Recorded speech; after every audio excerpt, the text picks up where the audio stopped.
You might think this is funny and that I could make this up. You can't. I spent a whole day, and I mean a whole day, trying to resolve how exactly this linkage for the Rudder linkage was going to go. And in the end, it was the most frustrating job on the planet. Using up every possible tool. These are all the spares I used, and I'm still not sure it's going to work the way I like. So we're going to see. But Rich Jacobone's on his way over here to have me airbrush up a canopy for him. And so we'll continue this little adventure after Rich leaves. And Les is thinking he's going to invent something, but so far I haven't seen it invented. And we need to get a ball link removal tool too. Now let's see this. What do you want me to take it out? No, I want to see the cockpit. Oh, that Artnowski, he knows his stuff, boy, I'll tell you. Boy, I'd double the price on that cockpit job. What do you think, John? 250? Yeah. 300? What kind of cars he drive? Oh, he rides with, yeah! He don't even have a car, this bum. I thought he's coming over in his Mercedes. Oh, what is that, a BMW? BMW. Yeah, right. That looks nice. Les put the newspaper up too close, and you see that little That's in the tape. It's in the tape. That's in the tape. The By the way, you want to sue Les, you got to get in line. I'm suing him too. It's too much fun to work with. That'll be fine, Rich. So the latest episode of the Strega. What happened to your car? The car died? No. Now, back to the Testarossa, and as I said earlier in this tape, I have a whole bag of parts that I made to try to make this linkage as efficient as possible. I started out having only one adjustment, now I have two on here. Again, this mirrors where it normally would be in the elevator end. So the first problem was, and we engineered this terribly, this was not well thought out. What happens when you go to put a link on here, and it's already in neutral, the link is already hitting, so that was a problem. Then I tried using a ball link, and what happened, it came out right in the middle of a fin. So I had to shim up the ball link. Well, then I wound up bending up several wires, none of which really worked. One was rubbing high, one was rubbing low. It really turned out to be a more of a problem than I thought it would be. But eventually, and I don't even want to speculate how many hours went into figuring this out. Eventually, we do have a linkage that, well, I'm not really totally confident it's going to be perfect, but it seems serviceable, at least for working on a plane and getting it out to the field for a first flight. But I think somewhere in the future we're going to try to come up with something a little bit better. So this was the final linkage shape. It has a little bit of a curve. It looks like it would go together in a matter of seconds. Well, this was actually more than a whole day's work. Anyway, what I need to do now is just do a final test fit. This hooks on, and of course if I need to make, now I have a limited amount of adjustment here. I only have about 4 threads. I can go in 4 or out 4. The reason is because it runs into that grill work. Now the other thing I have to figure this out yet. I have to get the bolts in place. So that's going to be the next thing to work on, is how I'm going to, if you look through here, I have to figure out which slot I'm going to get in there to get the bolts in. But the first thing is to get the linkage put in place. And boy, if I ever have to say it, in the whole plane of one part that I really dropped the football on, this is the one.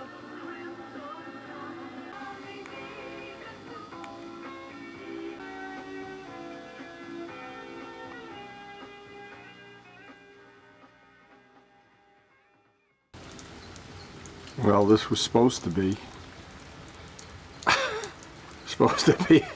our flying day. Everybody was all psyched to go flying today.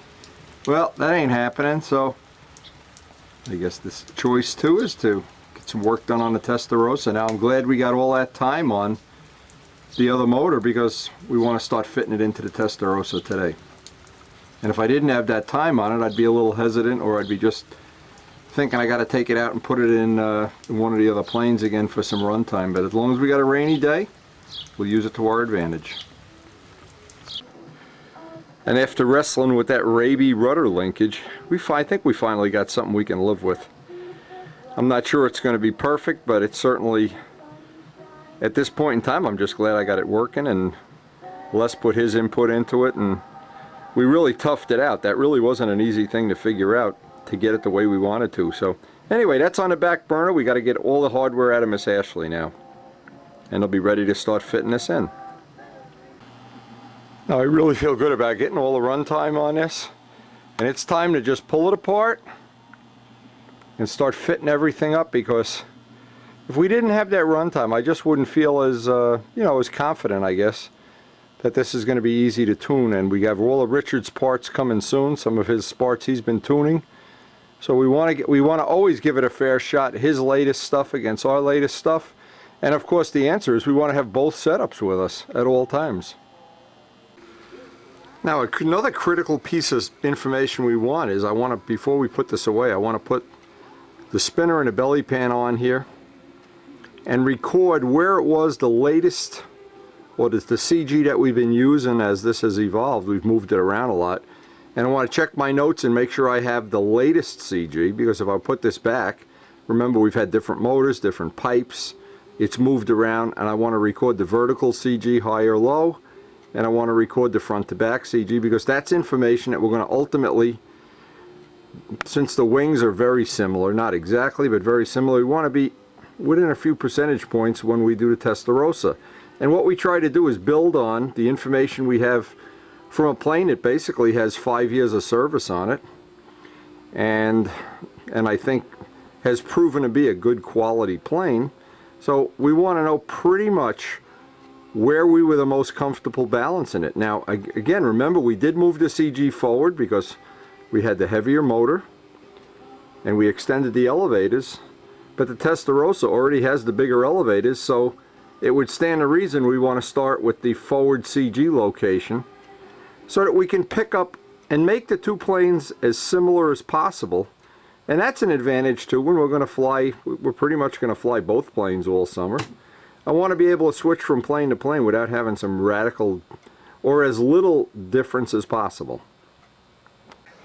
Let's see, it's not exactly true. The Spitfire is a totally different design, different airfoil, and the rules apply to the other Spitfires, but not exactly an instant switch to the Testarossa.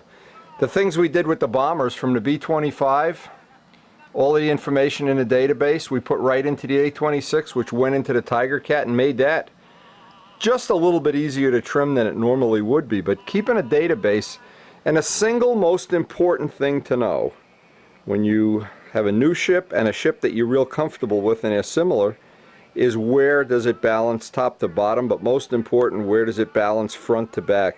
And start off, and I remember many people starting off, build a new plane, and it was pretty much a copy of the one the year before, and the plane would be radically tail heavy, radically nose heavy, and they got frustrating weeks of trimming it out. Where if you can start here where we left off here, you're just way ahead of the game.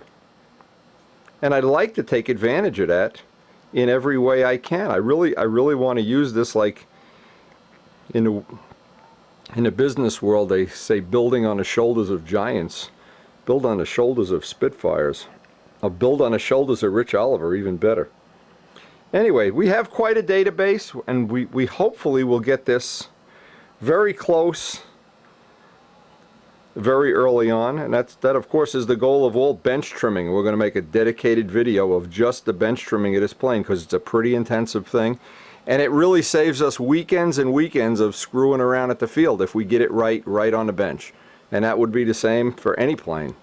It even applies to the twins. It even applies to the first time we took the A-26 out. We had a lot of the stuff that worked real well, including the props, the motors, things like that. It worked real well, and you can put it right in.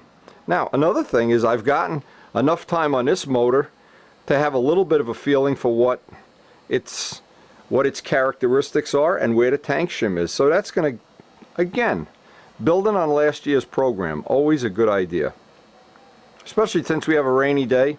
And I love to just keep track of what things weigh, what you've seen all through the building of the plane, what they weighed in wood, what they weighed in paint, what the finish actually weighs.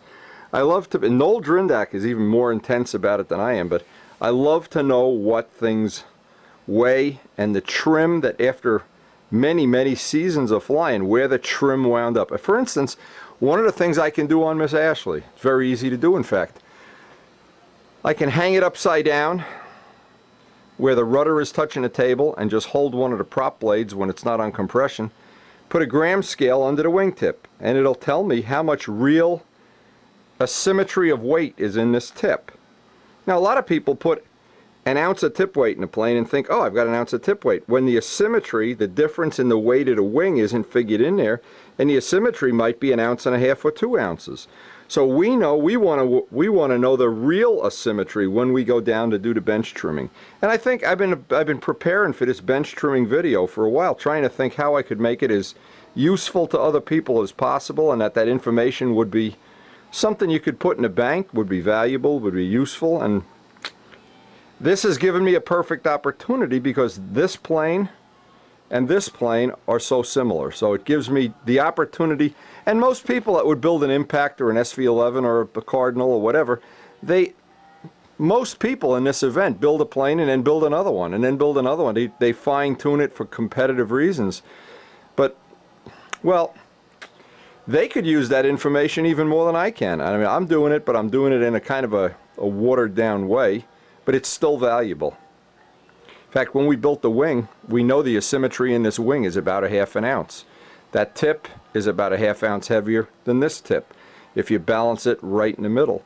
So now that the plane is painted, that might even be more, because we might have put more paint on that outside wing. But if you measure it with a gram scale, you know it's going to be perfect. And you know you can transfer it right into another plane, and you don't have those 50 flights of, or the danger of having it way too low. Another scenario is you could have it, the asymmetry could be in this tip, and you put 1 ounce here, you take off, and the plane doesn't have any tension, or very little tension, or something.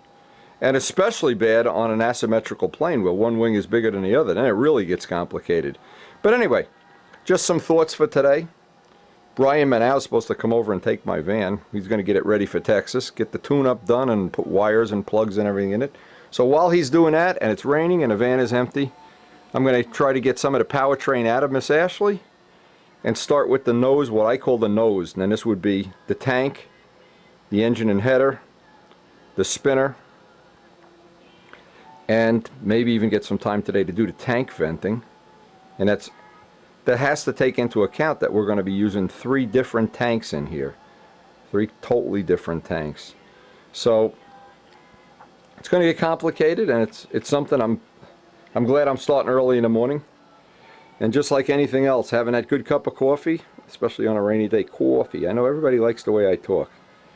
You know, the Sopranos were going to pay me to consult to try to get these people to have a Jersey accent. I don't know. I think they missed the boat. I could have given them a lesson how to say coffee and title. Anyway.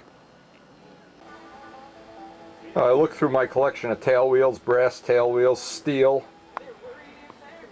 And just to start to balance it a plane, I want to put a standard tail wheel on this.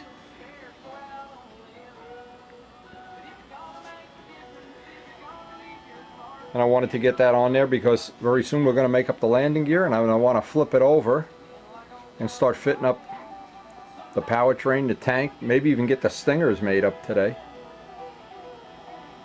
I always stop in between while I'm having my coffee especially, and just look at the look, the lines that Les Demet and John Cafaro have created. I really think that's, I'm real excited about flying this guy, as you can imagine.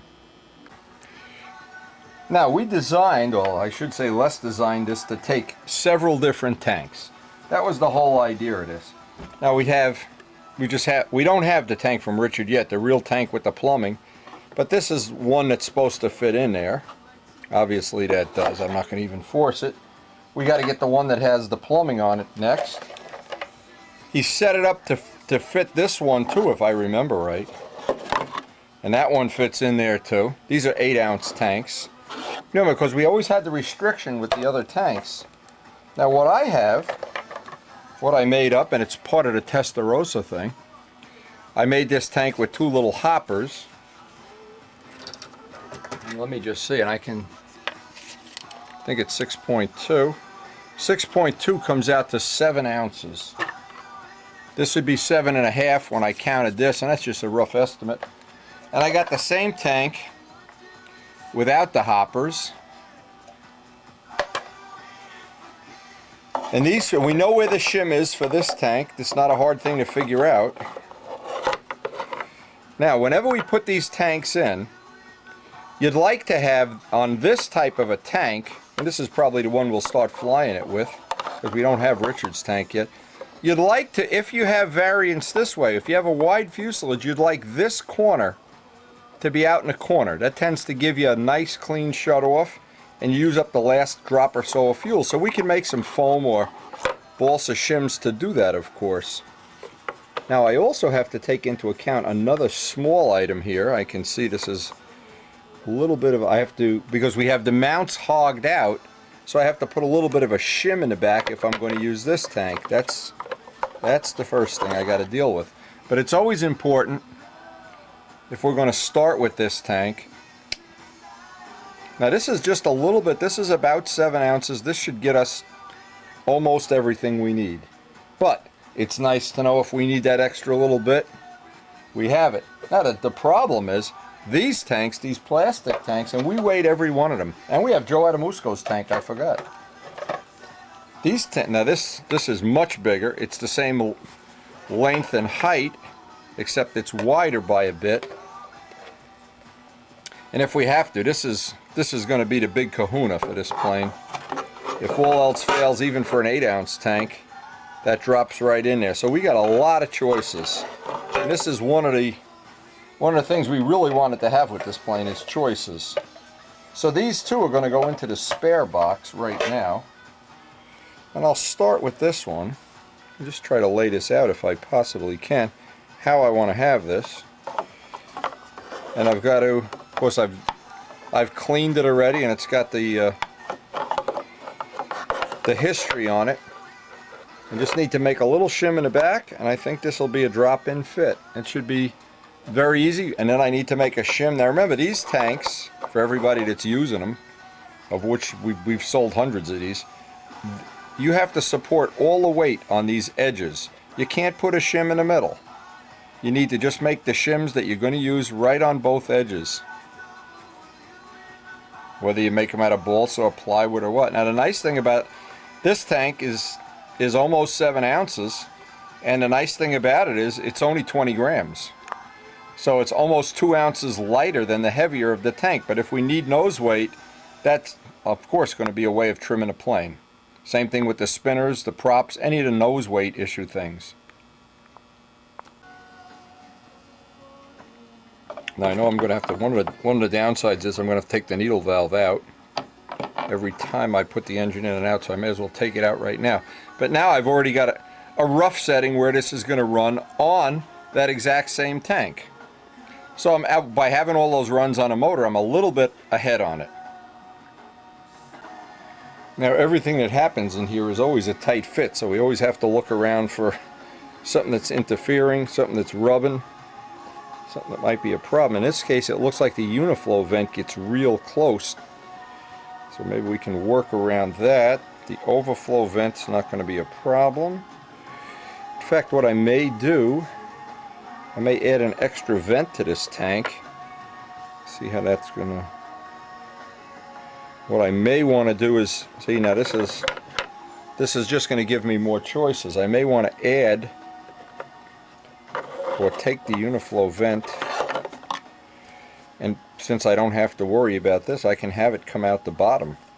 I got to look at what I want to do with the vents on this before I do anything else, because this is all stuff that's going to lead to ultimately where I'm going to put the vents in the fuselage. So I have to know where these vents are going to go before I can hook up the vents in the fuselage. Okay, now rather than revent this tank, or because this fits in Miss Ashley and a Spitfire as a spare, I have one that I made. This was when I tested John Cafaro's motor. I wanted to have a spare tank, and this one has the notch, which will allow me even more moving around, and it has the uniflow vent on the other side, which lets the motor get underneath there a little bit easier. So I think what we'll do is we'll just pursue fitting this one in and keep this one as our spare for the Miss Ashley and for the Spitfire. Now I wanted to mark where the venting would go if we were to make a, let's just see if we can do this. Now I want to make at least one more spare on these. This is the oversized one. And you can see how close the vents get up in the front. That's always a problem. Not a real problem, but you just need to know ahead of time, just like for Buddy Weeder when I make his tank, I got to know where those vents are going to wind up before I can actually make it. But anyway, we have a carbon tank now that fits with a little bit of tweaking to the venting. We have this tank, we have Joe Adamusco's tank, and we just need to wait for Richard's tank.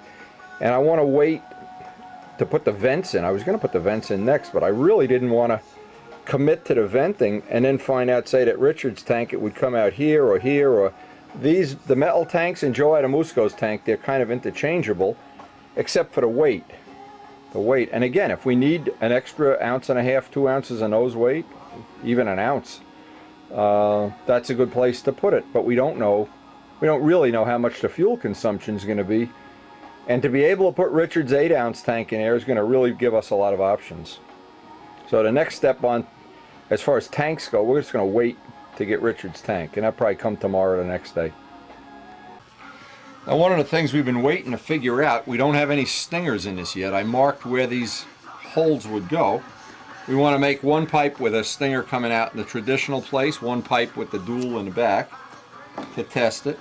I need to have the clearance, because once this is in, I got to be able to put this piece in and then move it up to the header, which now it fits just the way it should. I'm going to need to grind that out, and I have some aluminum tubes that I can make these stingers out of. So, well, there's only one way to do this. I got to make a cut in here, and you can see where I have to make the cut, and then line these up, just kind of tack glue them in place, and we'll just have to see once they lay in there how that's going to look.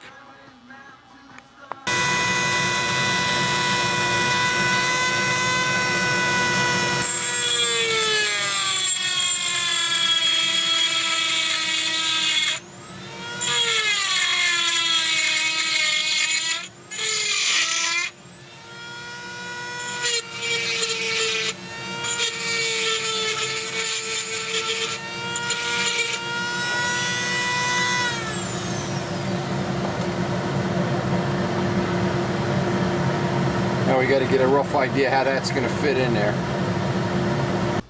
Now after some prototype fitting with this, of course anytime you're using JB Weld you got to roughen this up, and I kind of measured the distance between the stingers, but I'm not sure I'm going to get it on the first shot. They need to go up about 2 or 3 degrees and pretty parallel, not too far apart. But once that's JB welded up, we're going to see how that looks, and of course we got to be able to move them around a little bit and do the final fit and then trim this off where we want. And of course we're always going to have the alternative of having a traditional pipe in case this doesn't exhaust the way we want, or some other thing we haven't thought of yet. But it is one of those little design features that Les liked. Now once we get these in, and again this would be our kind of fancy, let's call it a fancy pipe. And I gotta just hold it together.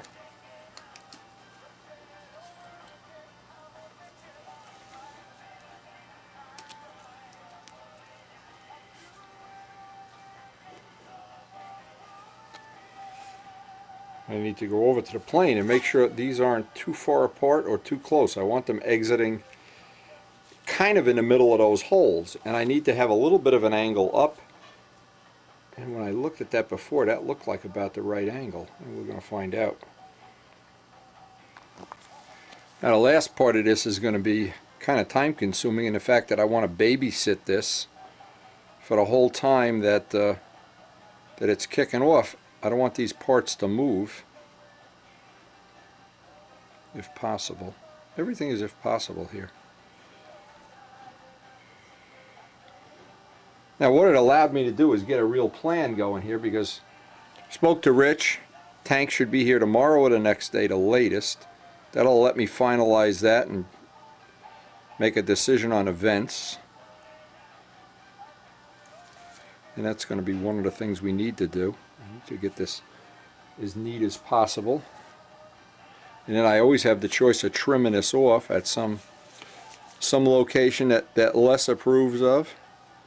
And we're going to try to make the pipes from now on with aluminum stingers for a couple of reasons. Number one, we can lighten it up a certain amount. And also we have a lot more flexibility in sizes. In other words, when you buy those carbon arrow shaft things, they go up in 1/8 inch increments. They don't go up in a precision amount. These stingers go up in a matter of thousands, so we can buy this tubing either from McMaster Car or from probably you can find some of the same similar stuff in a hobby shop. So what it'll allow us to do is have a lot more tuning by changing the diameters.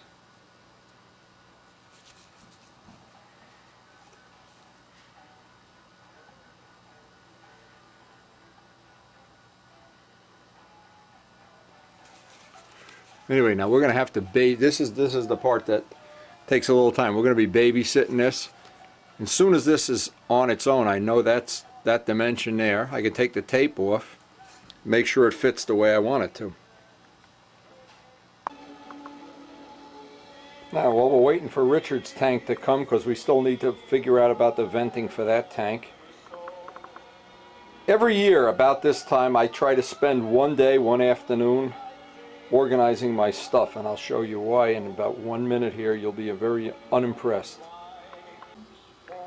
Now what I did about I guess a couple of years ago, I got this great Craftsman toolbox at Sears, and what happens is all through the year I make an extra set of lines, I get an extra handle, an extra this, an extra that, and put some extra pipes in here, some extra props. What happens, everything fits in there very conveniently.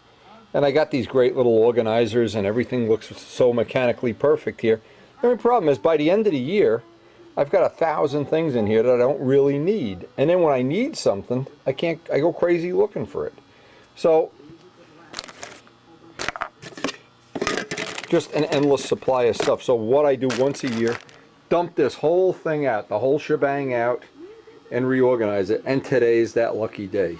And usually, I like to go through all my equipment, because it's just amazing how much junk you accumulate over the course of a flying season. How many washers, nuts, bolts, how many glow plugs you have, and in the end it isn't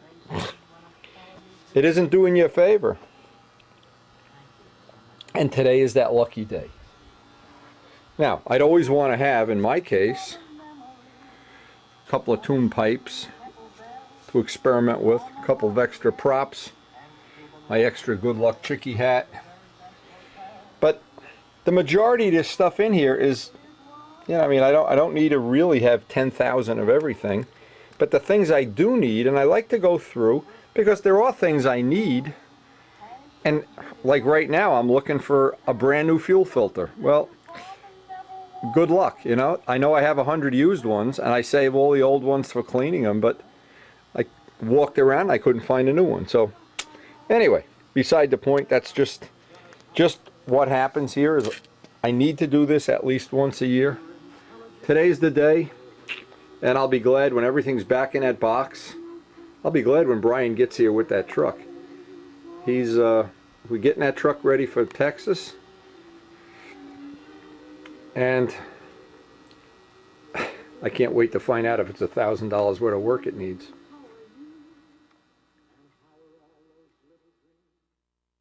My car just went through inspection at 238,000 miles. I took it to state this year, right through.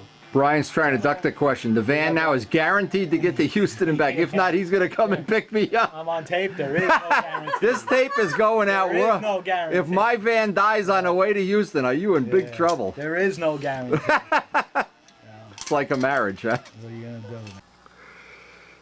Now what I did, I waited till this the JB Weld was just in a state of cheese because I wanted to make sure I could still bend them just a little bit if I have to, and look at how that's going to how that pipe is going to work out. You know, I don't know if I'm going to want to trim these off. Maybe not. They certainly could stick up just a little bit more, but see, now I have the choice. It shows that if I shim the pipe here, I can leave the stinger at, and I can shim it up or down. I have a little bit of, just by shimming in here, a little bit of variation to deal with. Anyway, so that looked like that was okay. That looked like that's going to be worthwhile. But that's all. That's got to dry overnight. We still want to work with our tanks. We got Rich Oliver's tank came today. We got that. We have to fit it up.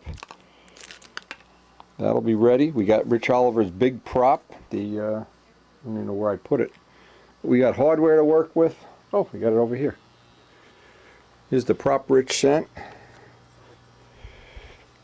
The RPM he's anticipating, 8400. These are the big Brian Ether 77 props. And he put the pitch stations. We were only concerned in our case with this station, but we certainly will be looking forward to giving this a try. I'm going to prep up the hub, balance it and whatnot, and we will be, boy, if we only had some weather, could run this on a Spitfire. Anyway, that's what's coming, but the best thing right now is just let everything dry up nice. Then we'll come back and finish up that. Actually, the next project, I'm trying to figure this out. The next part of this project is going to be to finalize that pipe, the fitting on that pipe, and then make up the spare with the two stingers coming out the bottom. So that'll probably be tomorrow or the next day's project.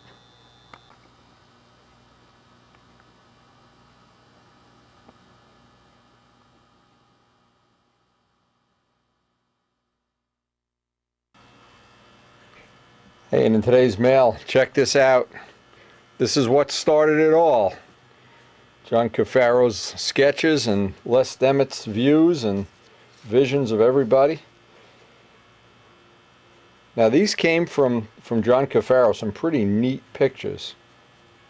This is a Carl Goldberg kit he made. And I'm not sure I understand a note right. He got the kit off eBay, and his friend Carmen de Castro each had a shoestring and a cosmic wind when we lived in Cherry Hill, New Jersey. Now there's a place to live. You can go visit Tony Soprano anytime you want. Anyway, that's quite a nice picture. Now keep in mind, anybody here that has some really nice quality photos and would like to contribute them to John Brodak for a he's going to be starting a Control Line magazine, and he's looking for some pictures. And be in the first issue. Look at this. Brings back a lot of memories of when the Testarossa was in raw wood. Anyway, here's His Eminence himself. We have several pictures of him hanging around the shop. John, we always want to take your picture and draw a mustache on it, but here you already got a mustache. And I know exactly what you mean by having some good memories of shoestrings. In my case, and these are still on videos that are available, Billy Simons and I went to the 91 Nats, and he flew his Tiger 60 powered shoestring. Anyway, in one of the pictures we've seen of one of the models that John's making, this is a plastic model, of he's modeling that in full size, and here you can see the part. I sent him the carbon for the belly pan, so I expect pretty soon we'll be seeing some carbon belly pans. And of course, what good would any P-51 be without the appropriate road jet?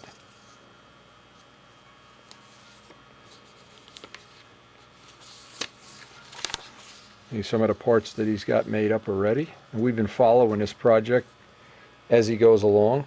There's a nice one. And I'm sure molding that belly pan would be not a big deal at all. Now it looks like he's got the Gerald Champ type, I say type, the large spinner in the front. And if I remember right, it was Gerald Champ that had the either 2.5. He was going to make a big Miss Ashley out of it. I'm not sure. Anyway, look at this fuselage. Now talk about a typical, John, I got to tell you, this is what when it's in this stage right here, this is when I start dreaming.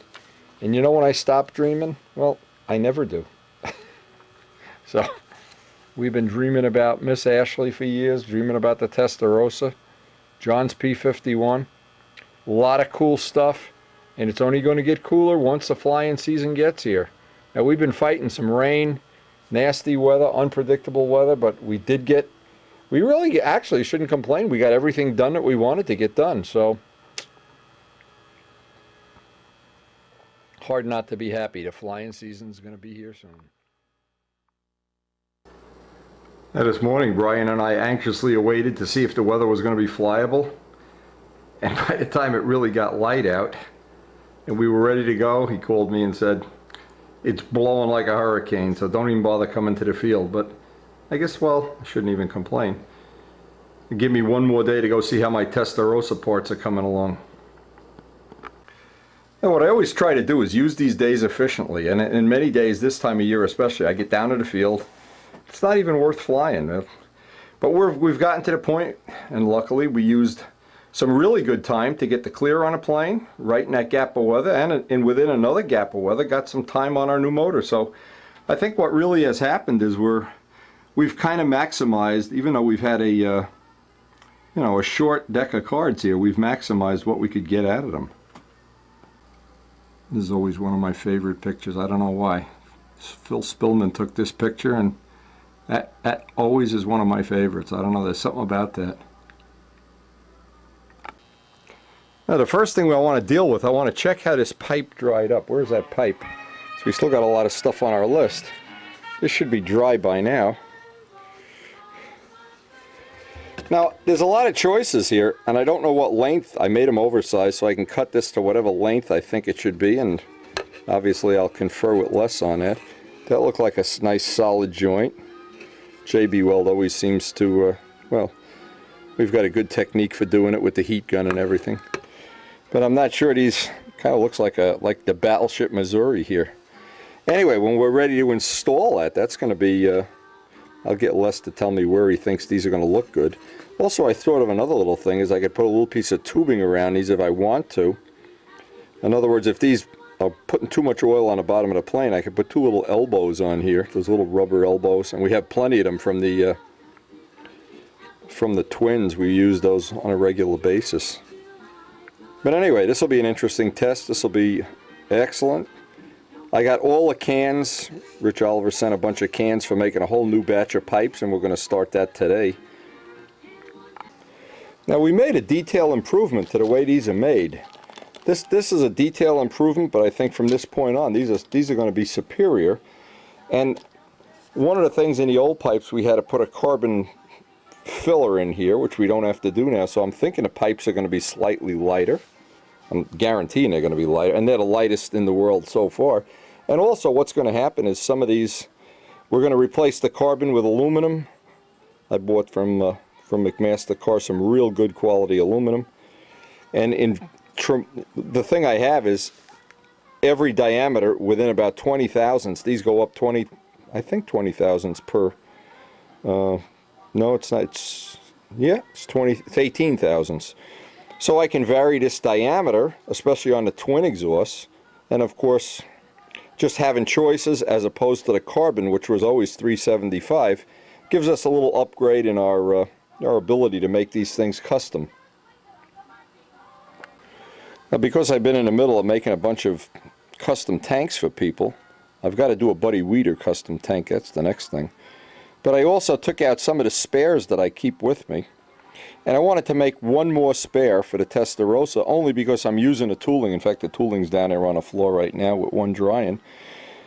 I want to have, and of course this is the ultimate goal, this is Rich Oliver's tank. I want to be able to put that in. I want to be able to put Joe Adamusco's 7.5 ounce tank. This is an 8, 7.5. This is just under 7.5, and this is 7. So I have a variety. I'm going to make one more as a spare. You just never can have too many tanks. As an example, by moving the uniflow to the middle of the tank instead of the end, you can change the way to run. It'll get leaner in the overhead 8 if you do that. Some other various things. So I want to have these. And of course, what's nice about these is I've been marking each one, so I know what's what inside of each tank when it comes time to do that tuning. Also, it looks like our Bob Brookins 2-part material, just beautiful. That looks like it's real nice. So anyway, we got a busy day ahead of us. We thought we were going to have a fly-in day today, but unfortunately fly-in days aren't here yet.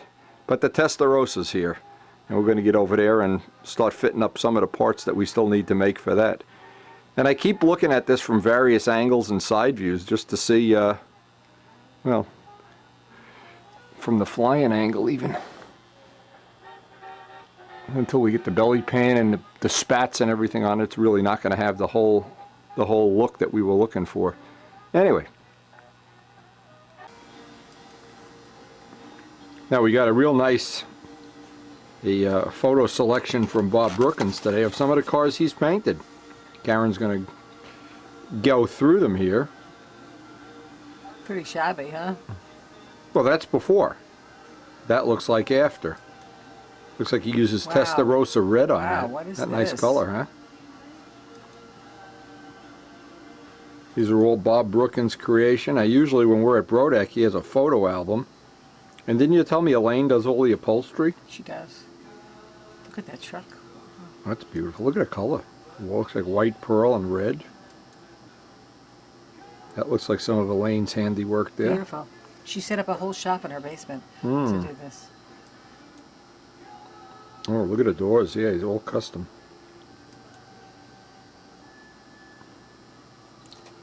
This looks like a hearse. Yeah. Pretty fancy hearse, That huh? looks like, yeah, that looks like something from the Munsters or something. What is this? Is this a Buick That's a Riviera. That's Yeah, it looks like... Abby had a Riviera. Abby had this exact car, but my it was mother had gray. one like that. Similar. In its day, that was kind of a hot item. Oh, that's nice. I like that. What See, is now, it? if What you is loved this? me, you'd be buying me one of these. Guess I don't love you that much. You'd What kind be- of car is this? It looks like a, I don't know, roadster, some kind. I'm not a California guy. It's some kind of a roadster. Look at a vet. I like that one. Yeah, I'd take that one too, the Dick Tracy car. Here you go. Oh, I love this. See how, now he's got a fancy paint job on that, but it's very subtle. It's like purple and blue. I like that. I don't like the flames that look like they belong on a Harley kind of thing. And I think that's the Chevy version of an El Camino, whatever they call that. Some motorcycles. Boy, I wish I had pictures of all the bikes I painted years ago. What oh, is this, man. a Jeep? Yeah, it looks like a Jeep.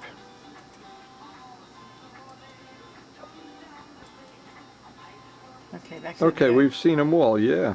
Bob, very... See, I'd like to have you have... If I could get my old motorcycles now... What is this? Of course, this is one of the only ones I have, because I never sat... First of all, I didn't have a video camera, didn't have a camera back then. Very cool. Now we also got the 2-blade spinner from Rich Oliver, and I got a little bit of time here. Hey, by the way, those Bob Brookins pictures were great. And all of the spinners, they're done with a lathe, of course, so there's turning marks in them. Well, we like to polish this up, and one of the things, just get a little water on this. Now, I found it to be real easy to polish these spinners up. Number one, because the aluminum is very high quality. So I want to get rid of the tooling marks, so I want to sand it, and this is 1200. Sand it in this dimension. And it probably takes 5 or 10 minutes to sand out some of the tooling marks. It's just, hey, here they go. Let me just show this. Once you get rid of the tooling marks, you see, I don't know, the light in here isn't that good, but you can pretty much see right here, tooling marks are, I'm not sure you can see that until you put it out under the light. There you can, right here. The tooling marks are here, and now you've got a spot.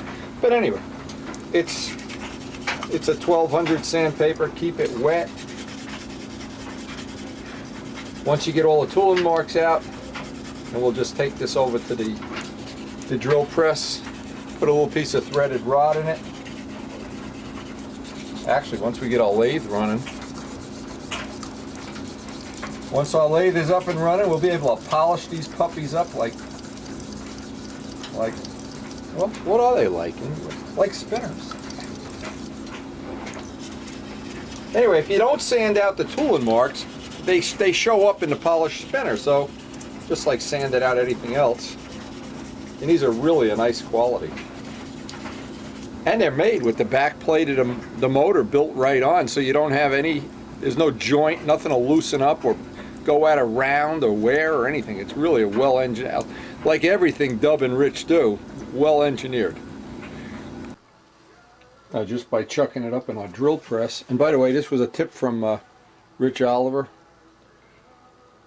Mother's Meg and aluminum polish. When we were in Texas, he turned us on to this. Now what I found is good to do here, just the first couple of times, run it through by hand.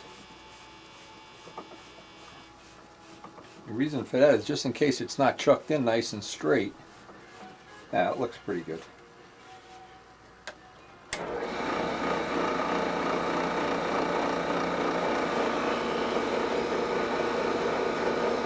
Once you get those tooling marks out of there, it goes pretty quick.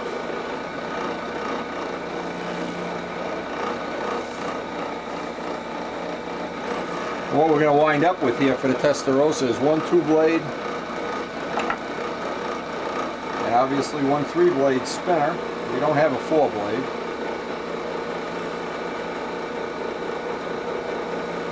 And I guess that's the least of my problems right now.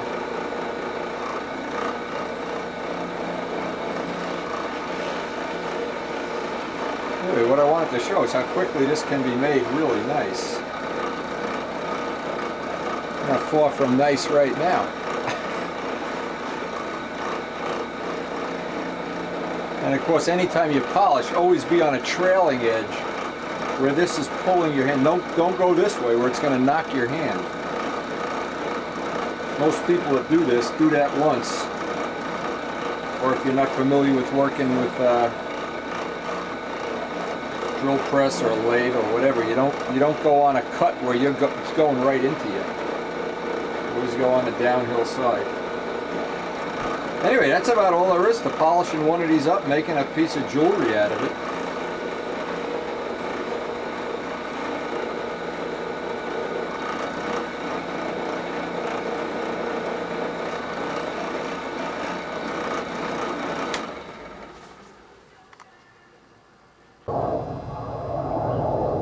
Well, it looks like what the weatherman is predicting anyway is that we're going to have a week of 4 or 5 nice days in a row, which is really great because when Kent and Shelley are here later this week, we're planning on doing some trips to various places, the Opera, Ground Zero, Statue of Liberty. But right now we got work to do for Rich Oliver, and looks like we might be missing a flying day. I don't know. Usually about this time of morning I get the call from Rich and from Brian that they're at the field. Why don't you come up here and get a couple of flights here? Well, you know, I really want to finish this Testarossa. I really want to. I'm itching, if nothing else, just get a photo shoot. Now we've started our production run of pipes, and let me just make a little analogy here, something that may or may not make sense to you. And this has to do with Rich Oliver more than me, but basically both of us since we work together. Now you can see here's put the final coat of resin on our twin exhaust pipe. We've got some of these with the exhaust coming right out the back, and on some of them that have the stinger. But once we start a production run, it's a lot easier to do a production run than do one at a time, that's for sure. Now years ago when we used to ride motorcycles, we ride dirt bikes, there used to be a company called Bultaco. Not even sure if they're still in business, but one of the nice things about riding a Bultaco is they made small production runs of things. They only made maybe 100 motorcycles at a time. So what would happen when they developed something really innovative and new, and in those days it was usually coming fast and furious, suspension changes, engine changes, whatever, they could incorporate it right into the next production run of things. So if you bought a Bultaco, it usually had all the latest updates right on it. Now I'm sure, as I say this, I'm sure of another thing, Ferrari is the same way. But maybe Ford or Chevy, they're a little bit different in the fact that they're making a production run of 10 million, and they already got the parts. But small companies can incorporate things into their production runs as they become available. Now let me just build on that for a second. Now I've got all the carbon tanks that'll be potentially candidates for at some point in time being tested in the Testarossa. I've gotten them all labeled as to what the internals are like on each one of them, but I wanted to have even one more, and I wanted to have one that, you know, no matter what I have, and what's happened with the carbon tanks is we've made changes to material and actually little detail changes to the way they're venting, so each one gets better. So what happens is when I make one, I just made a couple up. I made one up for Kenny Clapson, made one for Walt Russell. They incorporate all the latest changes. Now that's nice, but if we were making a production run of 10 million, well, hard to do that. Hard to justify throwing away all the old parts. Now, you know, when we make the tune pipes, this is one of the key parts. This is one of the parts that at Dubjet's shop they machine. And what happens, Richard has been testing these pipes for God knows forever, as well as myself, of course. Probably safe to say hundreds of gallons of fuel have gone through into the testing. But we've made many little improvements. Now, we've made one giant improvement in the resin that we use. We have a better quality resin now that's more reliable. Now, if you look at these, and I mean, these are super, super light. Richard, over the years, has made changes to the baffle diameter. That's one of the things that we've changed and modified. We've also made, and it's a big change. Now, this is the next batch. We got 5 more left on the next batch. We're going to make 10 on this production run. Let me get one of these out. This is interesting. We changed the diameter here, not only of the, see the length has changed too? So what happens is it's 2 inches now instead of 2.5. It's a little bit shorter. This area here that I usually wrap a little bit of carbon tow around to make a tight seal, he changed the overall diameter a few thousand, so now there's no need for extra tow. In fact, some of these are an absolute press fit. I have to grind a little out of the pipe to get them in. But what it means, it's a detail change. It means the pipes are coming out a few grams lighter and definitely more reliable. And also the ones that where we used to use the carbon stinger, now we're using aluminum.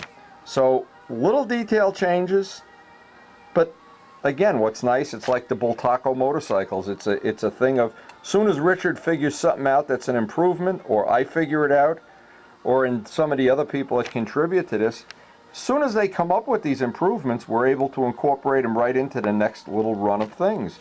And we don't just grind on forever on something that could be, you know, developed to a higher level.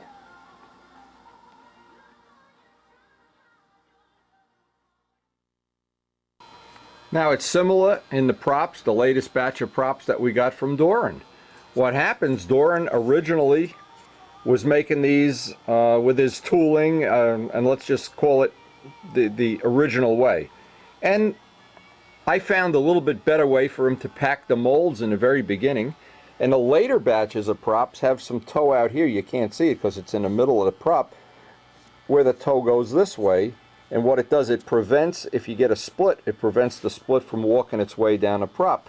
So again, just like the production runs of things that we make and Dub and Richard make, Doran has already capitalized on the fact that you can make, when you make small production runs, you can make upgrades on them, and you can upgrade it very quickly. It isn't a, you don't have to use up all the old resin or all the old whatever and by making the improvement. Now, in these, I would even think that Another improvement that Doran's made that he probably, from looking at the way this last batch of props that came in, I know what he's been doing, and because it's something I suggested he do, and it worked out very well for him, is do the post-curing operation right in the mold. Don't take the prop out of the mold. He was originally taking them out of the mold and post-curing them, and that may or may not make some inconsistency, but now that they're post-cured in the mold, when I've checked all the stations, and I'm really concerned only with the tip, but what it makes for is a better product. When you make small production runs, you can make a higher quality, and you can make detailed changes to the parts as you go along. Now, as another thing, and I know this is a fact, that when John Brodak had the first Brodak 40s, the first production run, the second one he made some detailed changes and improvements on. And because they're small production runs, unlike, let's say, OS Max, where they've already geared up to make 1 million RC engines, small production runs, the nice thing you can do is make detailed changes. So it's just something I'd like everybody to consider as we close in on having this guy finished. And I'm going to have myself a nice cup of coffee and get busy working on the production stuff. But later today I'm going to come back to this, and we'll be ready for, well, we've got our list over there, any one of about 10 things that we could work on. We've got the spinners polished up, and we hope maybe even before Kent and Shelley get here we'll get a fly-in day or two. But right now this is the primary focus of what we're doing. Now this is one of the more critical things that I need to do here. Now, one of the things that Richard sent this tank, and he's marked which is the uniflow, overflow, whatever. One of the things I always do, maybe Richard does it too, it doesn't really matter, but I'll do it before I start setting this up, is always get some knurls on these tubes and break this razor sharp edge. I just don't want to forget to do this. Now, Rich set this tank up. Before I use any of these tanks, even though these are relatively clean, I like to run some fuel through it and through a filter. The point is so that first run in a new plane, if this is the tank that's going to wind up in there, and we don't know until we do the CG. Now let's just make a, let's look at how he's got this.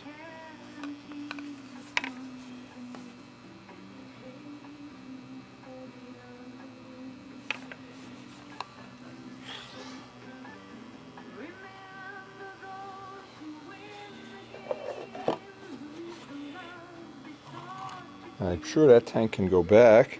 So what I want to do is I want to lay out now with all three of the tanks where I can put the vents. Vents are going to be a critical thing here. It's not going to be as easy as I think. This has the look of the vents could be anywhere because the tank fits further back. But in the case of Joe's tank, Joe's 7.5 ounce tank, more critical. Much more critical where the vents are going to go. So here I can see I couldn't put the vent down in this corner as an example. Now the overflow vent can pretty much go wherever I want. It's the uniflow that I want to figure out. It's the uniflow vent that's going to be the deal breaker here. Let's just see if it's the same with the carbon tanks. That's going to be the deal breaker. That's going to be the thing that's going to be a little more difficult to figure out. And the overflow can go anywhere. The uniflow is going to be a problem. It's going to be a problem getting it down in that corner. And it's going to be a very specific spot where it has to be. Now, for a uniflow vent to work efficiently, it's got to be, when the plane is the opposite on its landing gear, it needs to be above the tank location so it doesn't siphon out. So in this case, the ideal spot to put it would be right in that corner if we could get it there. The trouble is, this is going to be the one that I have to wrestle with to figure out exactly where that location is. That location is going to be critical, and it can be, even if I put it there, the problem is it's going to wind up running right into the case of the engine. So these two are going to work out fine. That's no problem at all on that side, which usually is a problem. So I need to look at where this overflow is going to go. And I have a lot of choices with the overflow. Where I don't have a choice is with the uniflow pickup. And I'm going to have a very specific location for that. In fact, I see something already that may be okay. If this didn't, I may be able to bring the uniflow in and just put a bend in it, a 90-degree bend here. Again, this having all the tanks ready to go. And before I go any further, I want to make sure all of these tanks fit in and all the vents hook up. In the past, what I've had is I've tried to change a tank shape or something. You could do everything except if you put a vent right on top of the mount here, boy, can that be a deal breaker. That can be a real problem. So it may be that we got to do some finagling around here to figure this out. But this is one of the things that I know from doing this 1,000 times. If you don't spend the time now and do it, boy, do you pay your prices later on. Now this has given us really a lot of choices.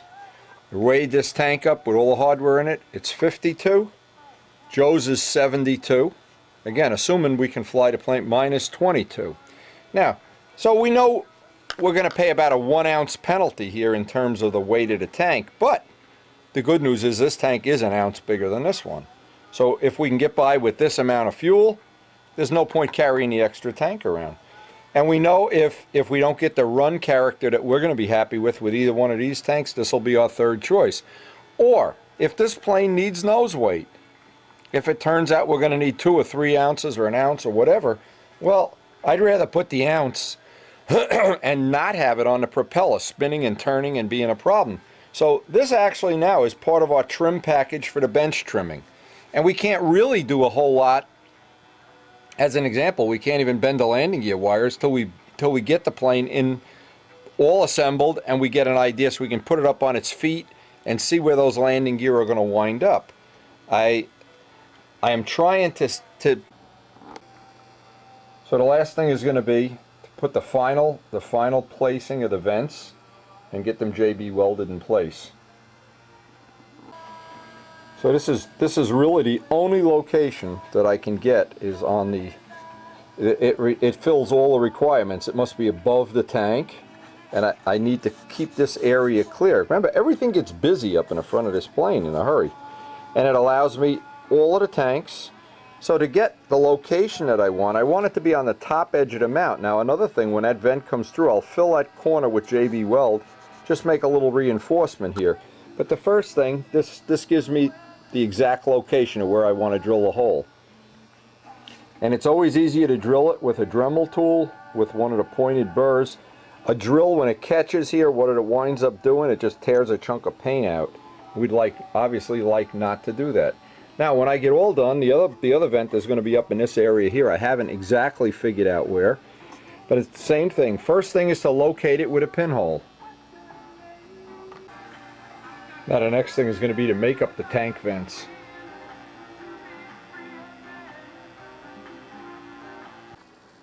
Now we got this from Brodak a while back. It's a little tubing bender of which right now we need to put a 90-degree bend in the vent. I want to leave both ends longer than I think they need to be by, so I want to dress. In fact, the part that sticks out I don't need to leave all oversized, but may as well leave them both a little bit oversized for right now. Whoops. Whoops. That'll do it. You know what I forgot to do? See, I'm not thinking ahead of time. When you're using brass tubing, and I don't have some of the other stuff, in fact, maybe I ought to look. What you do first is anneal it. You heat it cherry red hot. I'll go up to the stove and do that. Just heat it cherry red and let it cool, and then it won't do this. Another thing, I tried really, for a long time, I really tried to use aluminum vents in the bombers and stuff. I always wound up replacing them because in time they just take a beating. That it just wasn't worth the weight saving using aluminum. So I got to go anneal this tubing, just heat it cherry red, let it cool, and we'll be able to put bends. See, I'm not thinking, I'm actually so excited about seeing this thing in one piece sitting out on its feet and going down to the pizza parlor where Carlos's friend has this car Testarossa. Even this guy with the Testarossa is excited about seeing this and doing this photo shoot we're going to do. This may sound funny, but I forgot we have an electric stove. In the last couple of years, we bought an electric stove. A little difficult to anneal tubing on an electric stove, so I guess I have to use the propane torch. There we go. Map gas, whatever this is. And once it's cherry red, just let it cool normally. We'll go have some coffee or something. When we come back, we'll be able to bend nice tank vents here. Again, we're going to have to take the oxidation off of this with some, maybe some 600 sandpaper, so we get a little bit nicer finish on it.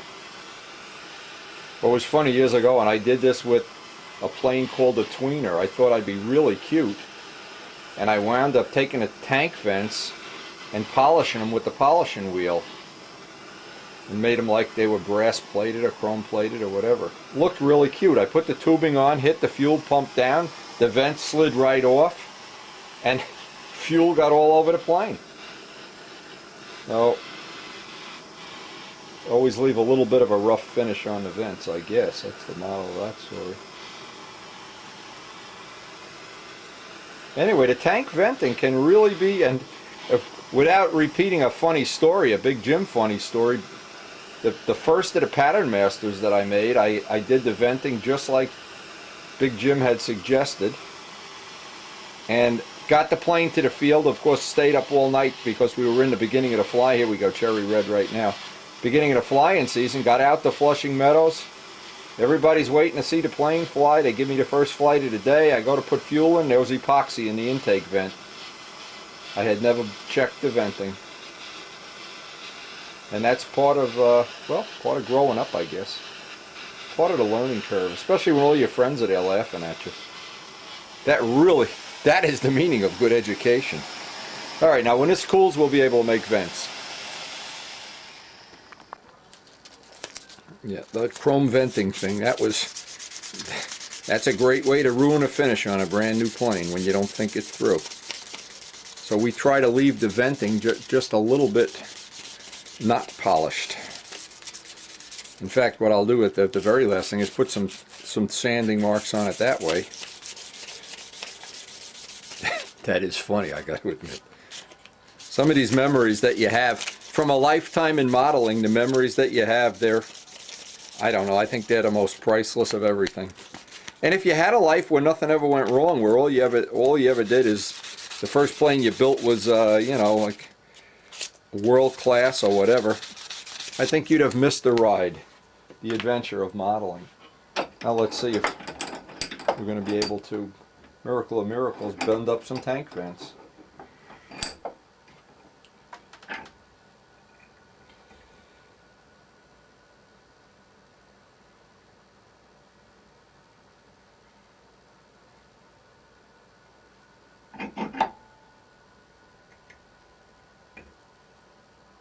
Now the other thing too is I don't want to put such a sharp bend in here that we wind up with a kink in a tubing, because it fractures inside and you wind up, at some point in time, you wind up with the possibility that that tube is going to fail. Now these little sticks that Bernie Trent sent us, these are handy right now. We want to get some of the paint off of where this is going to be JB welded, where the vents are going to get JB welded in there. I'd rather be going into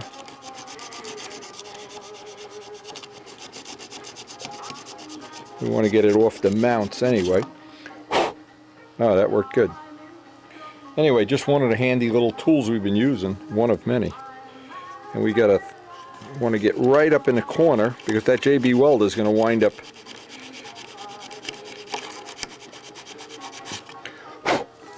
right in that corner. Now, I took the vents that I've already got bent here, and let me just show this. This is kind of one of the things we'd like to explain right here. I put some knurls in them because where this is going to go through the fuselage side, I want the JB weld to get a good grip on it. It doesn't get a good grip on the tube unless you put some knurls in it. And in the past, what we've done is put an eyelet over this so this diameter grows. It gives you a little better grip too. I don't think we're going to need to do that, but this and the JB weld I think will just hold it well. And if it doesn't, boy, shame on me. Now, to avoid getting epoxy in the tube, what I did, I put a little piece of Scotch tape and crimped it over this end, because this is going to have to go through what amounts to, just doing a little dry fit here. Now, the first thing I want to do is get, and I mixed up some JB Weld.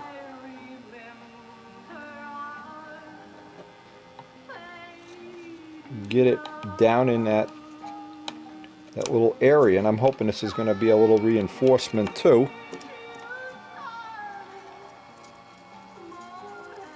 And get it in all the corners and cracks and crevices before we push that in. Now I also want to get plenty of JB Weld right on the vent itself. In fact, I got a little, it's oozing out the hole here.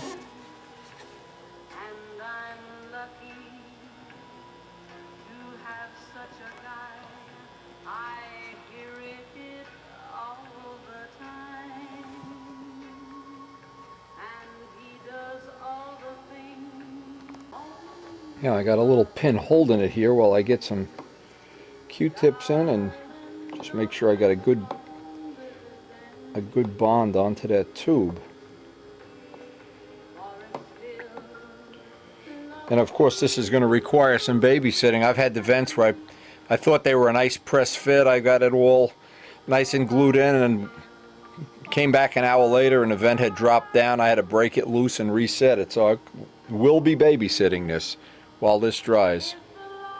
And while this is drying, I'll set up the side vent exactly the same way, and then give this, well, an hour while I'm doing something else that I'll keep an eye on it, make sure it doesn't move. Now I want to make sure, and I think it's one of the things, is that I'm level. I don't want this vent dropping down or going up. And I think when this whole thing is finished and it's all put together, next time I have to put some of that clear, that the Brookings clear in the airbrush, I'm going to just do under the vent, because it's always under the vent that it seems to be vulnerable. Or maybe just spray this nose section, I'm not sure yet. Anyway, that has to sit. And I'll just babysit this for the next amount of time. Very important that we just not walk away or go flying or something and come back and those vents are all crazy.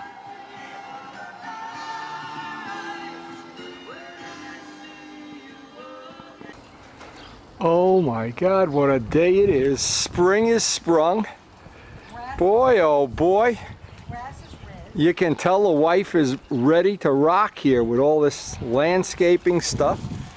You have new flowers for the table. And I can almost see my fish. It's not going to be long before that pond water's cleaned up. Holy moly, spring is in the air. Boy, we really look forward to this time of year.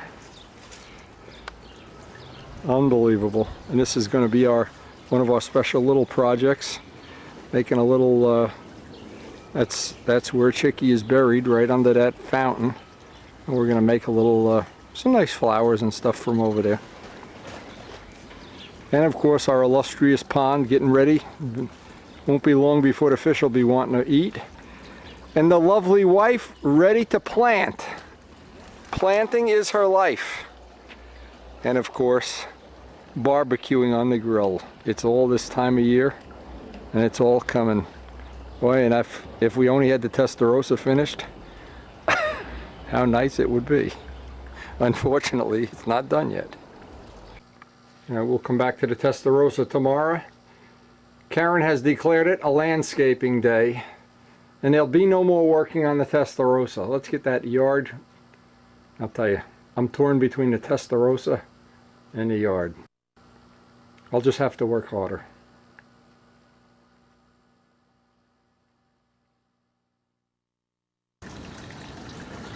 Oh, it looks like we might have a flying day today.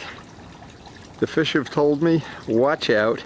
It's going to get breezy this afternoon. So you better get up to the field and get some flights early. Oh, spring is in the air. Karen and I worked on a yard yesterday. Oh my God, digging out all these leaves and getting a pond clean. What a great time of year. What a great time to go flying. Boy, it looks like it's going to be a decent day to test Richard's prop. The goal here is to get some flights on Richard's 14-inch 2-blade and maybe not go through a whole day without hitting one of these guys. These guys are really big, you know. They're not little chickadoolies or anything. Now, I always like to start off a day, and it's just my the way I do these kind of things. Start off a day with, this is where we had the prop pitched and the engine running pretty much the last time we flew the plane and the majority of last year. Then what we want to do is get kind of comfortable and see what the weather conditions are, and they look pretty good actually. And from this point on, then we have Richard's prop down there, the 2-blade. We want to give that a shot too. That is just something about the beginning of every season that, and I think it's really to our advantage to get a couple of days of flying, maybe more. And we might even get a day when Kent is up here. They do here in a few days. And I'd like him to fly this. Now, he's usually a good barometer of how I have my plane set up, and when I've flown his and he's flown mine, his tendency is to get the plane a little more nose heavy than me. Mine is to get a little more tail heavy. And I think that's true Rich Oliver too. When he flew the plane in the past, my planes, he's had the first indication is put a little nose weight in the plane, things like that. So we have what should be useful or helpful information. Now, it's always important to me, get a flight as it was the last time we flew the plane, not start off with some totally new thing, if possible. Uh-oh.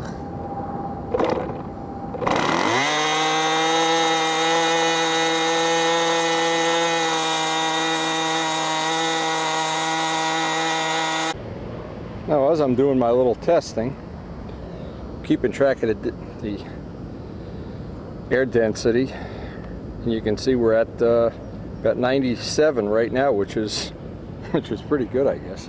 Why everything is running so good. But now we're filming from another camera, so you really can't tell until I get home and look at the shots.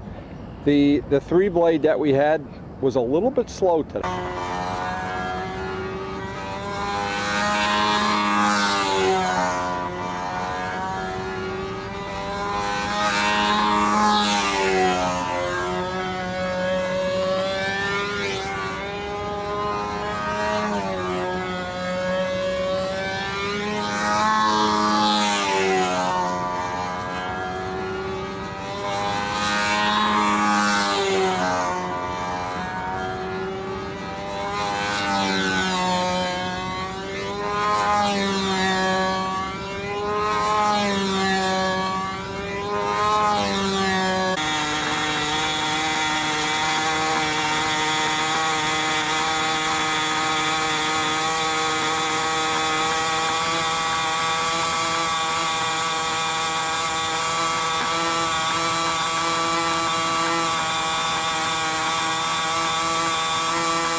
Now this is pretty predictable because this ship is right now 62 ounces. It's a little lighter than Richard, so on the first couple of flights this got a little faster than I wanted it to be.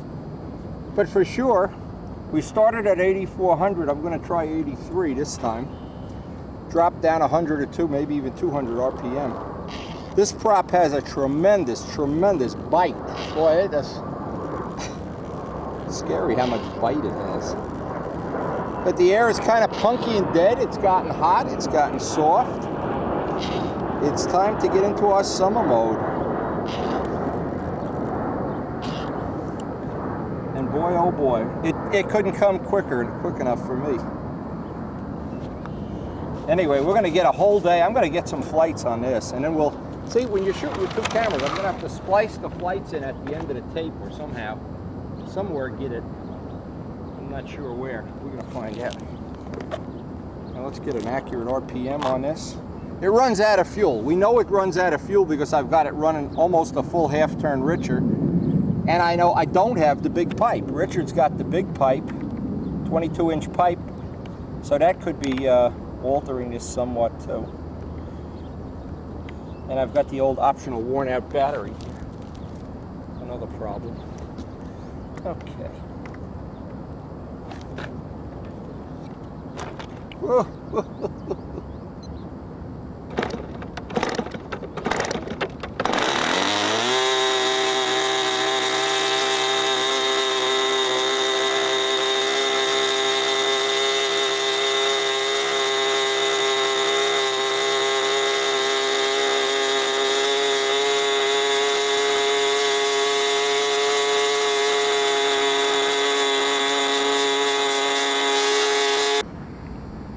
Now, as I minted a second gallon on this already, and this is really showing some promise.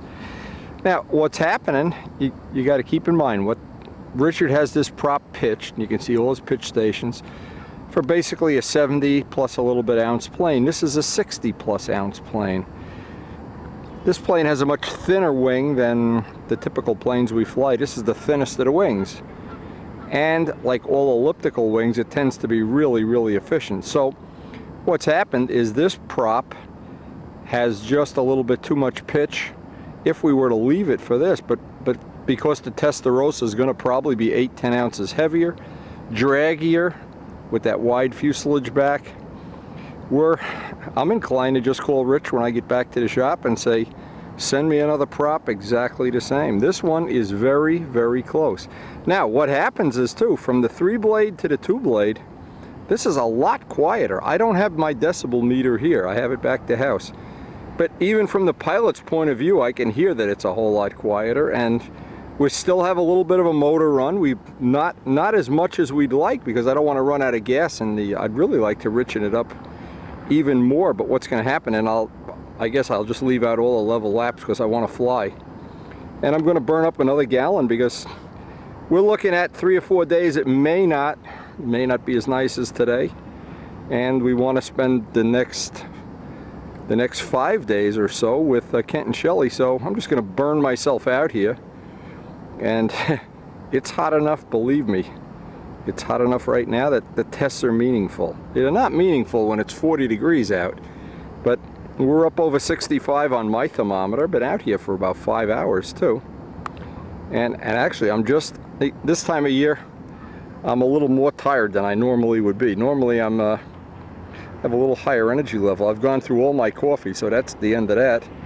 I thought that may help. But you know what? You get so psyched up having a nice day like this, and I shot footage of the flights until the battery went dead, so we'll have a lot of fun when we get home. See if we got any footage worth putting on the tape. But in the meantime, I can say this is a keeper. And we need to, of course, this afternoon or tomorrow, fit up a 2-bladed spinner, which I'm sure we have. We'll fit one up. And I think today it's safe to say we've made some gains. Now, it was great that we were getting, getting some testing on Richard's prop, and that really looks like it's going to have some promise. Now, I had put these bolts in so that any JB weld that got by the blind nuts wouldn't interfere, and that, of course, they're still loose.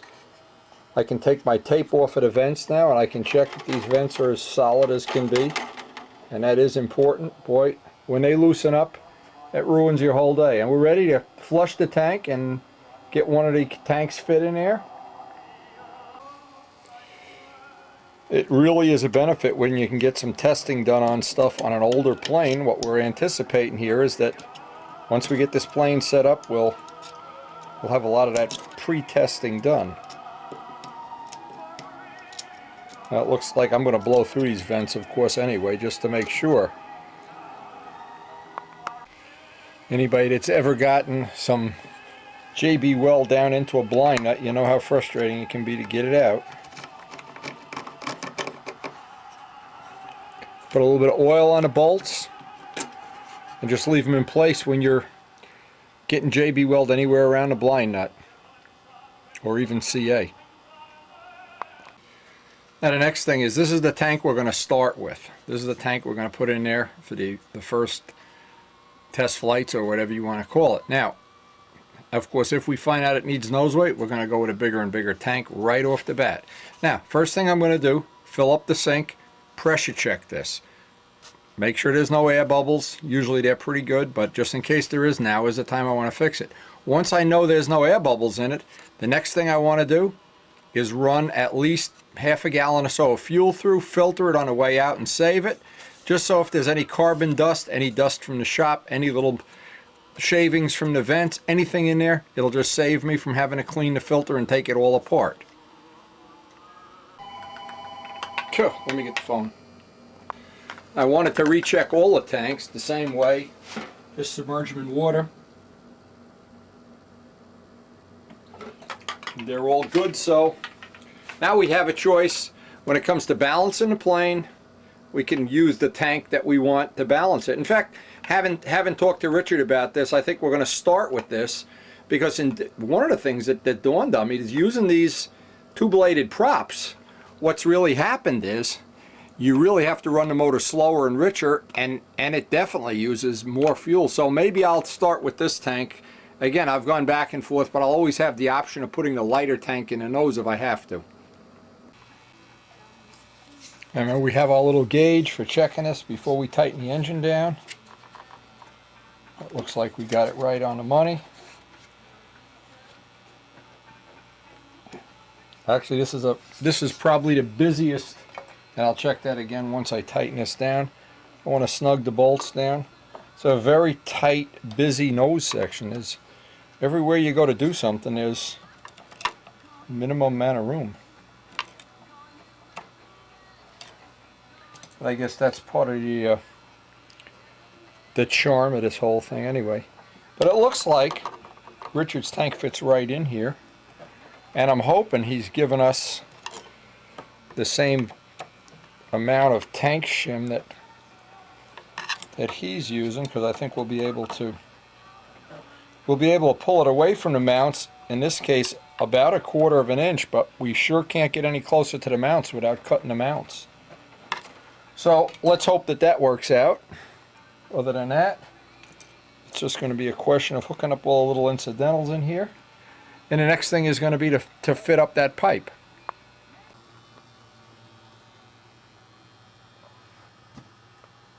Now, with all the hardware in there and all the little, you know what I should have done? I really should have left this vent a little bit longer. I was just afraid the tube was going to run in there. So I put a little piece of safety wire on that just for safety's sake.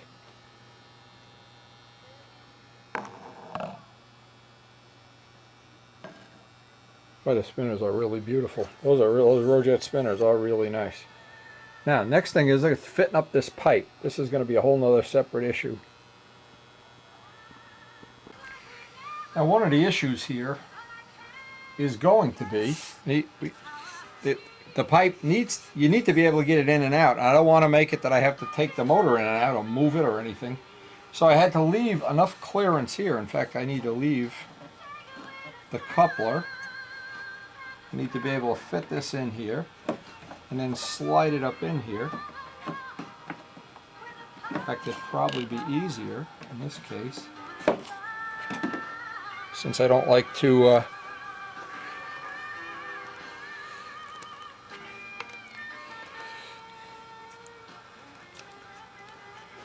now with the coupler on, let's see if that's reasonable. Let it go. Yeah, no problem. It goes right in, so that should be no problem. Okay, now it's got to go up over the header. So I see I got a little clearance here issue. I'm going to have to grind a little relief in here, because what happens is the coupler, it's now maybe I'm not being fair here. In fact, I'm going to take this out. Maybe that coupler does, if I leave the coupler on here, that'll solve the problem. Yeah, it solves the problem of having the coupler on here, then this slides up, but we still have a clearance issue. Let's see, we should take a little bit of that material away.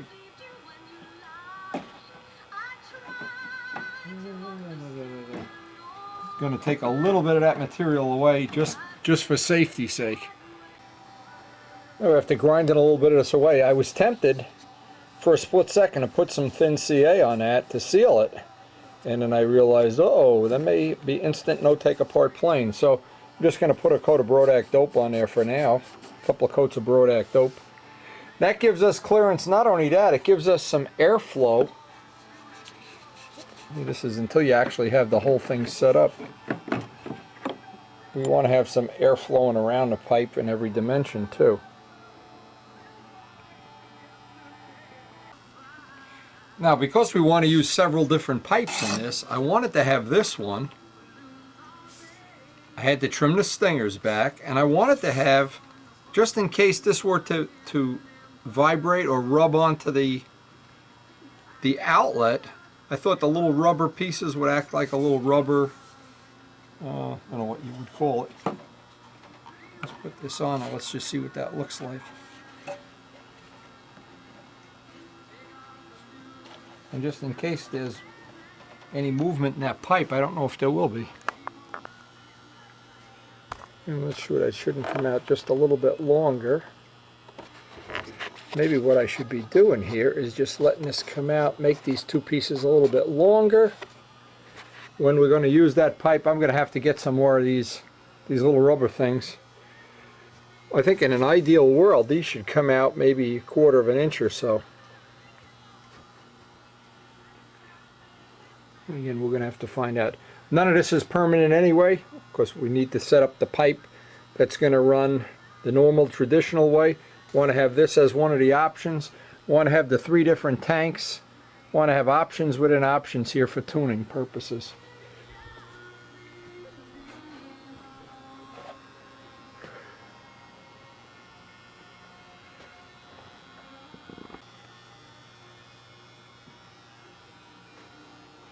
Okay, now once that's all zipped up, then I can get kind of a look at how that's going to look. And we don't have the other pipe finished yet, so we can't fit the second pipe, but we'll just put this one in here temporarily for now. And we're probably going to get another 2-bladed prop from Richard.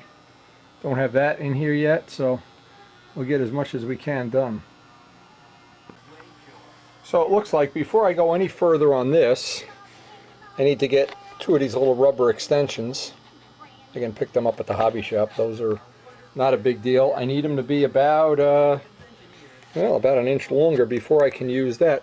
So rather than go any further on this, I can fit up the pipe that's going and figure out where the stinger is going to be in the traditional pipe. And that'll be one more step ahead on this. Again, having all these choices, this is especially in the fuel tanks and especially in the pipes and especially in the way the motor is set up and the props, and just having all the choices, that's our goal. This is Richard's, the large pipe. That fits without a problem, and we can run it up to 24 inches long, so that gives us a lot of choices. Now, there's only one thing I thought about doing, see, because we almost always, when we were using the higher RPM, we'd put the pipe mount at 18 inches, and this is, now, that's a soft part of the pipe. The baffle is way back here, so I'm going to add a little piece to the pipes right where the 18 inch is. I got to figure out how I want to do this. Now on this, what I thought I'd do, this is just an extra piece of tuned pipe, and I want to get the extra rubber for this one, but I could double this up, see, because there isn't a baffle in there, so this tends to be a soft part of the pipe, and in time that zip tie is going to be a problem. Back here where the baffle is, it's no problem at all. So, and because we want to run longer pipe lengths, this is one of the things we may have to do, or the other choice is you can put two tuned pipe mounts in the plane. We may wind up putting a second pipe mount further in the back. But we really want to give us give ourselves all the choices. That's the bottom line here. Now in that vein, I wound up making up a couple of special baffles from our old mold because I want to be able to vary the baffling in the pipe as we work on having different setups here. And of course that's all part of it. Once we get the plane in the air, that'll be one of the interesting things to do. And we'll have a short, we can always go back to having a short pipe because we got the pipe mount at 18 inches. So we may have to just bite the bullet and put that second pipe mount in somewhere down the road, or right now. Now if we were to run the pipe in higher RPM mode at 18 inches, this would be a piece of cake. So you really have all the choices here. It's just a lot of work making a plane this adaptable. You got to have, the trick is to have as much room as possible, especially in the back when you want to run longer and longer pipes, and that's what Richard's been doing. He's got them way over 20 inches now, and with the lower RPM it's quieter, and that 2-blade prop that we were running, wow, really do like that. And I think I mentioned it earlier in this tape, that's what's nice about working with somebody who's constantly developing the stuff, not just grinding out you know, fajitas. Now, what's another nice benefit is virtually all of Miss Ashley pipes. We have a half a dozen or so Miss Ashley pipes, different configurations, different lengths. Because of the options we've given ourselves, all of those pipes fit in here. Now, what the choice that gives us is if we want to use a setup that we've already developed in Miss Ashley, and it's already, well, I guess this is safe to say all the Spitfire stuff will fit in here too. The twin exhausts and the singles, so that fits right in there.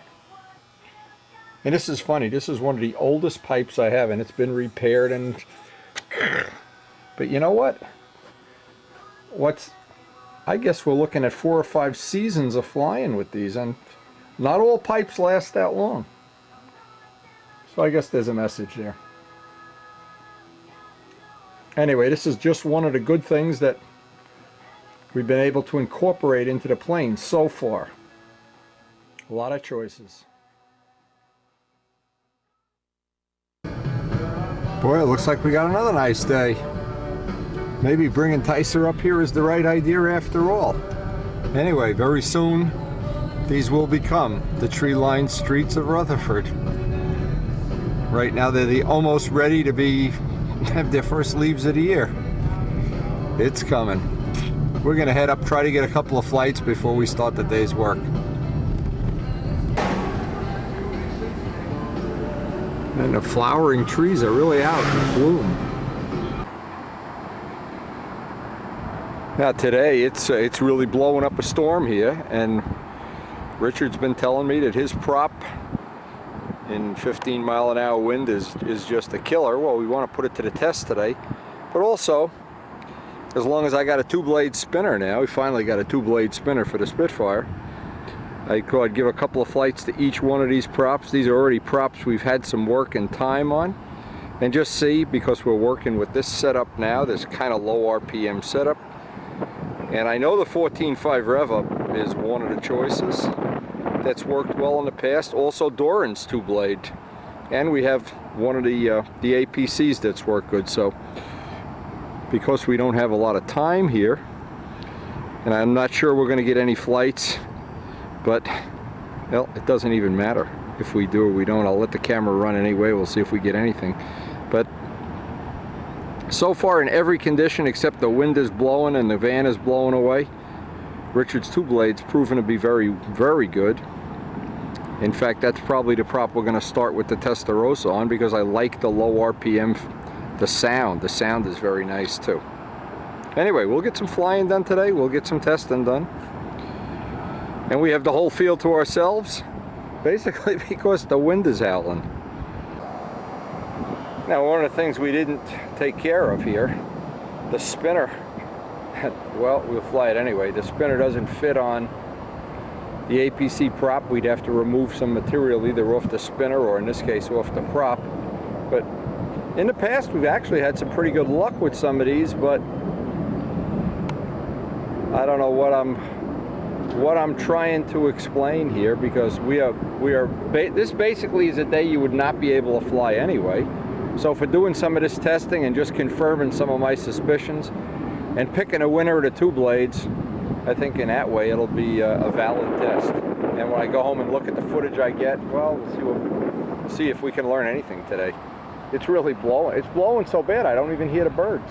The birds must have got blown away. Usually this is the test. When that flag is straight out, it's time to go home, and we're coming up on where it's almost non-productive to fly, but we're still getting to do some testing. I guess I spoke too soon. They are coming out. If you go over there, I'll bet you any money they got a nest right where they're over there. See that? Not that I'm gonna go over there later, but if you were a bird lover. Anyway, good day to waste on testing these props, because when we get that Testarossa in the air, I want to have all this testing done. Before we actually end this day, I got to tell you, the APC was really good. It was better than on this plane. It's better than it was on Miss Ashley. This, of course, is a lighter and smaller plane, so I don't know how it relates, but and the 14.5, of course, is always one of our square one props, a stock 14.5 rev up.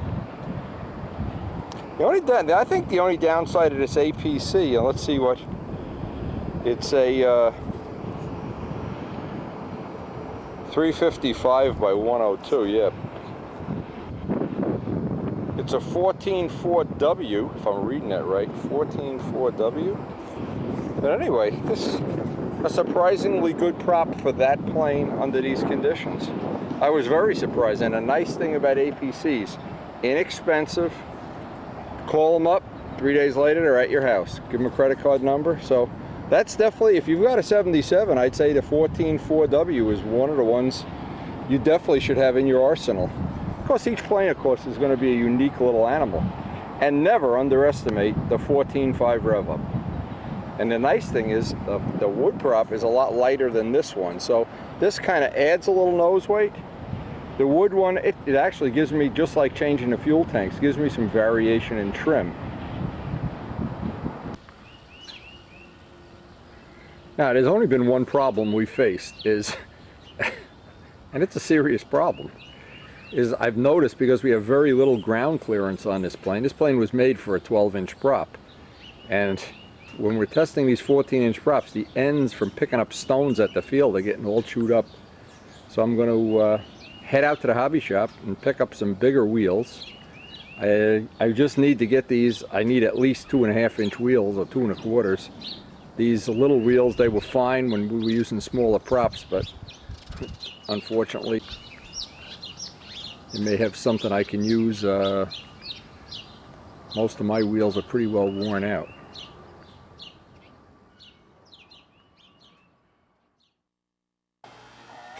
So anyway, I go down to the local hobby shop that sells cars. They basically specialize in cars and helicopters. They have no control line stuff at all. But I found these, what I thought, I'm looking at these and I'm saying, well, see, the problem with these wheels is these are really, first off, they're worn out. That's number one.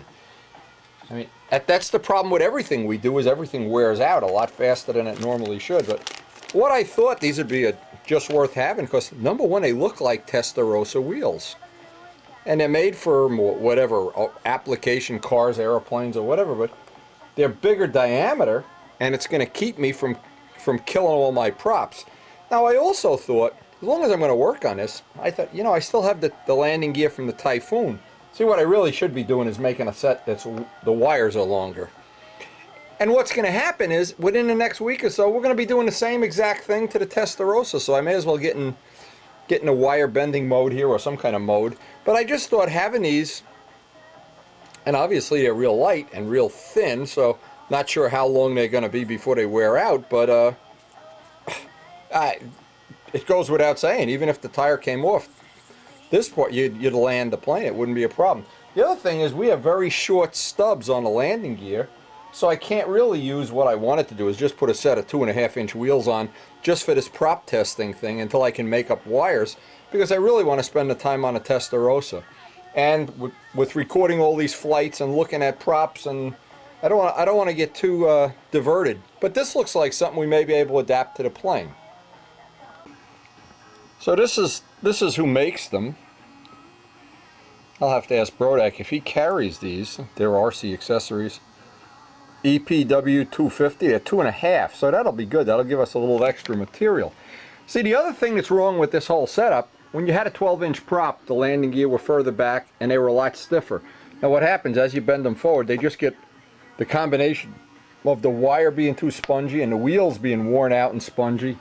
Not a good situation, so that looks like the first project we should be tackling here before we go out and before Kent Tyser was scheduled to fly the plane in the next couple of days. I don't want him to run in and see. Here's what's happening. Even with the wood prop, which was the last one we had on the plane, it's taking little chunks out of the end. And the carbon prop, this is our good Richard prop. It's chewed the heck out of it. So I don't want to be I don't want to wind up with a 10-inch prop by the time this day is over, a week. So we're going to retrofit the gear and basically well, see if those Typhoon gear fit on there too.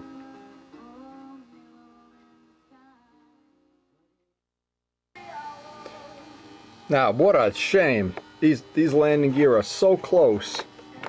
Close, but no cigar, and I'm not going to grind up the plane. It just won't fit in there. And boy, that would give me some ground clearance. These look like, these could be Bearcat landing gear. Well, I'm not so sure we couldn't make these look with a little bit of maybe some chrome paint or something. Make them look like Testarossa wheels. I gotta look and see if they have any other sizes. See these, you know what's amazing? If you're looking for really cool custom stuff, these car places and helicopter places have all kind of little bits and pieces like this. Fancy stuff that I wish I had a use for. Hey, let me get the phone. We gotta make some money to pay for this hobby. Now this has also given us another opportunity to try the option of having a dual exhaust, which we eventually wanted to have something similar to this in a Testarossa, or have this pipe even. And we've been running this pipe at various lengths from 18, it's out to about 20 right now, and you can see we could put another 2 inches right up in the front. I can just put a 2-inch spacer. That might be one of the things we want to try. We want to try very soon, in fact, before we actually get all these parts made up for the Testarossa and finalized. But right now it looks like, well, I hope this is going to save our props. That's really a problem. Chewing up these props, as you can imagine. And what happens as soon as you get one you really like, that's when you take a nick out of it. And I'm really hoping that's going to be the answer. I'm not sure how they were going to look, but of course we never know. Maybe in wheel pants, see, these are real thin. Maybe in wheel pants they'll be fine. But one of the things I like to check, and I like to check it on an old plane, I've had wheels that don't land well, and when I say that, what happens is the possibilities are that the rubber is way too hard, in which case they don't get any grip and they slide and they give you funny takeoffs and landings. I'm not sure how these are going to work, but if we have to, we could just bend up another set of wires while we're waiting for the Testarossa project to come to its fruition, which I hope is going to be very soon. Look at this, they're taking off over my house, dropping bombs on me. Spitfires. And of course, the latest thing we've heard is that Joe Adamusco is going to be trying to break away for a test flight on his new Spit real soon. If that happens, believe me, you'll have every minute of it on Windy Videos.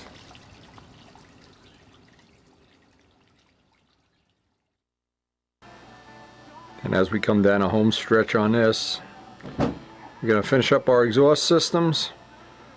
And on the next tape, I hope, well, we're going to see Kent and Shelley too, but basically going to try to finish this up or get as much of it done as possible. Get some more test work done on our props. Maybe even get the bench trimming done. We wanted to make a separate dedicated video on that before this summer happened. That's something that had a lot of requests for that. But anyway, hope you've enjoyed the video. And of course, please share it with all your friends.